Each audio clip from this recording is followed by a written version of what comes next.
the headlines. FCTA destroys 600 seized motorcycles from restricted areas.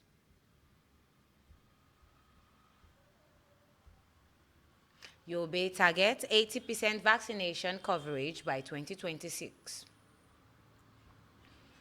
Hurricane Tinubu PDP NWC governors meet next week to avert defection. Nigerian breweries name Morgan Henneken AME director. India hotel fire kills 15. And now, the news in details. And starting from our local news this morning, FCTA destroys 600 seized motorcycles from restricted areas. The Federal Capital Territory Administration on Tuesday, no fewer than 601 motorcycles impounded for violating traffic regulations in Abuja. According to the FCT, the development reinforced its ongoing campaign against the use of commercial motorcycle, popularly known as Okada, within prohibited areas of the city. Speaking at the crushing exercise, Mandate Secretary for Transport Elechi Chinedum said the action was backed by existing laws and aimed at enhancing both security and traffic order in the capital. Chinedum noted that the FCT was also increasingly concerned about the security implications of commercial motorcycle operations. He said these motorcycles are now being used more frequently in crimes, armed robbery, kidnapping, and other forms of criminalities. We are not targeting law-abiding citizens.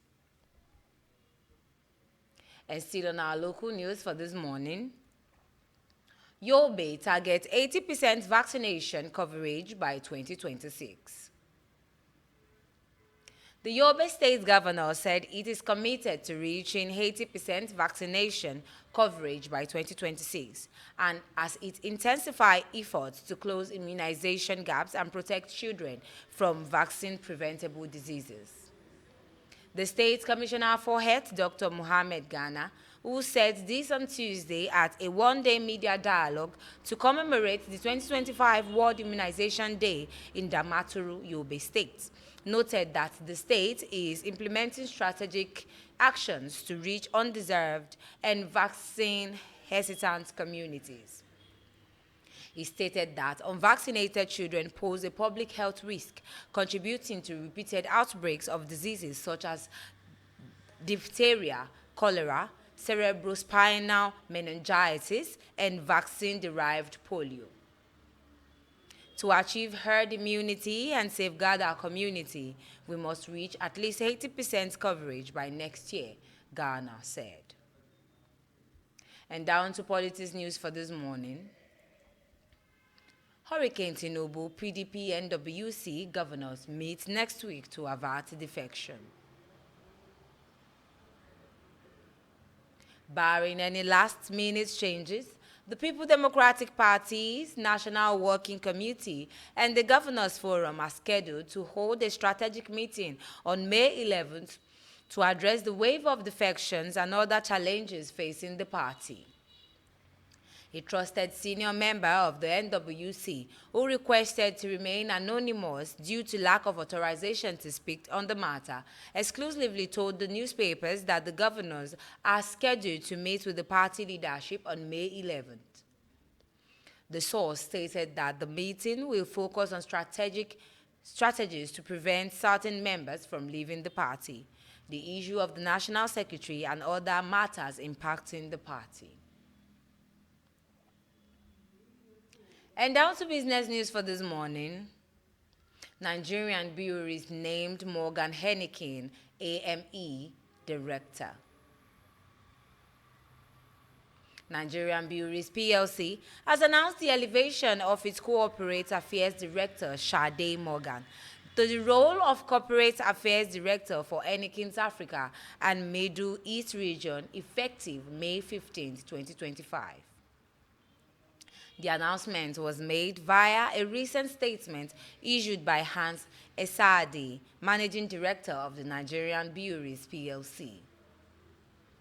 Morgan succeeds David Patterson in the regional leadership role, becoming the first national from the AME region to attain such a position within Heineken's global corporate affairs structure. In her new capacity, Morgan would join both the Heineken Global Corporate Affairs Leadership Team and the Heineken AME Management Team, overseeing corporate reputation, public policy, and sustainability strategy across the region. And lastly, for this morning news, which is foreign news, Indian hotel fire kills 15. A fierce fire ripped through a hotel in Indian city of Kolkata, killing at least 15 people, police said Wednesday, with some clambering out of the window and onto the rooftop to escape. Several people were rescued from rooms and roof of the Bordet Hotel, Kolkata Police Chief Manoj Verma told AFP after the fire broke out on Tuesday evening. The death toll has risen to 15, including 2 children and a woman, said Verma, adding that an investigation had been launched to find out what triggered the blaze. The hotel turned into a gas chamber, and it appeared that many people suffocated to death, he added. And that will be all for Ayogen Morning News this morning. My name remains Deborah Anjorin. I wish you a lovely day ahead. Thank you for always listening and watching.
Hello, welcome to Ayogen Media House. We offer exciting services like event coverage, event live streaming, studio live streaming session, music studio recording, TV session, news broadcasting, podcast session, and many other exciting services. Here at Ayogen, we innovate, we inform, and we inspire.